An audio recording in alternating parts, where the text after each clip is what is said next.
So pinagi sa indulhensya, dinhi palang daas yung taatuan ng gibayaran ang maong temporaryong silot. Kunya kung di na to na mabayaran, mo na bayaran na to dito sa purgatorio. Din siya usa ka part gihapon sa pagampo or pag buhat sa kaluoy nga makaluwas sa usa ka kalag nga naa sa purgatorio. Ang ikuan rilong about sa touch maka sa indulhensya, nindo po na ato na matapik kay sumpay ra pag gyapon na siya. Ang indulhensya, Katekisa of the Catholic Church, paragraph 1471, remission of the total temporal punishment to the sin which is already forgiven. So may pasabutan na, pagpapa sa temporaryong silot sa na napasaylo na. Meaning, di ta ka enjoy sa indulhensya kung di ta mangumpisal. Kaya connected man siya sa sacrament of reconciliation. Ano So, siya? Sa indulhensya, kung maka-enjoy tanya na, dinhi palang daas yuta. Gibayaran na nato ang temporaryong silot nga pagabayaran unta nato ito sa purgatorio.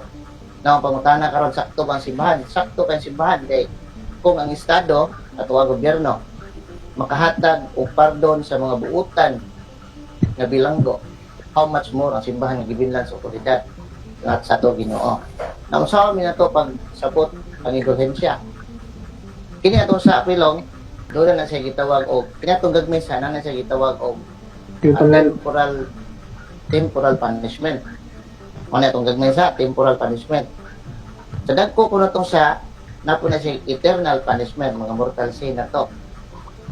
Inig pangumpisal na to, katong mortal sin nga ito ang nakumpisal, nga naay eternal punishment, mahimo na to siyang temporal punishment.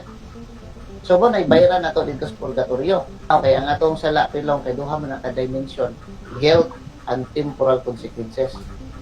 Kini pangumpisa na to mapapas atong sa papasaylo to. Pero doon na pa may temporal consequences o sa sinina pa mancha, mo naibayaran na to dito sa purgatorio. Kay ang Ginoo matud pa Salmo 7:11 usa ka huwis nga matarong. Kunya biblical foundation na 2 Samuel 12:13-14. Si David nakasa ngantos Ginoo. Nangumpisal siya ni Nathan, ingos Nathan, David, ipasaylo na imong sa pero mamatay ang imong anak. So nagpamatuod na nga God is God of mercy and God of justice. Nga doon na jay consequences sa tanan na itong binuhatan bisan pag napasaylo na.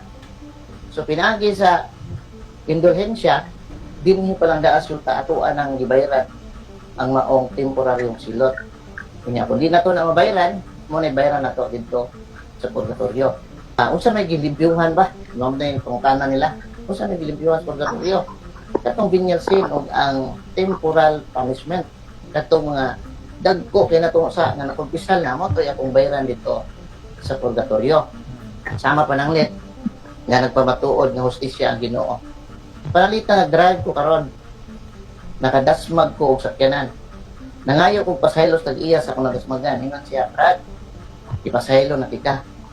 Pero ipaayos ang iyong sakyanan, kinadamage man nimo. So ingon ana ang temporal consequences doon na pa stain nga pagabayaran nato dito sa purgatorio. So in relation sa imong pangutana, indulhensya, dinhi pa lang daas yuta, gibayaran na nato ang kastigo temporal dito sa purgatorio.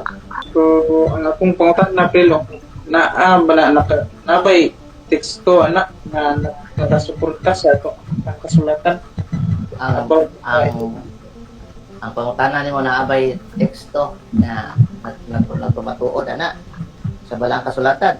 Mao to kung gingon kaniya. Mateo 16:18-19 na ang kagahuman otoridad gibilin diha sa simbahan. Mao to for example kung ang estado doon na siya piniriso nga 25 ka tuig na nga pesohon. Pero tungod sa maing gawi niya, igaag parol sa estado, himo na lang from 25 years na himo na lang 10 years.